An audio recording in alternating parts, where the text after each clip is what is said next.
In this video, I'm going to show you how to hide followers on Instagram from friends without private account.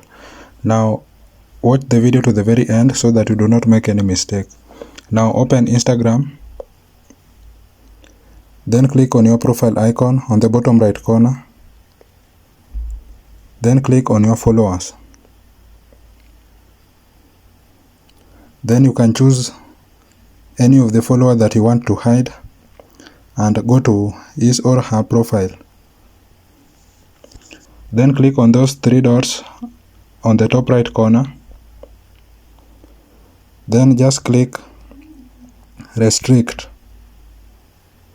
and then click restrict account. Now this person will be hidden from your friends and your friends will be unable to see him. Guys, that's how to hide followers on Instagram from friends without private account. Thank you guys, and I will see you in the next one.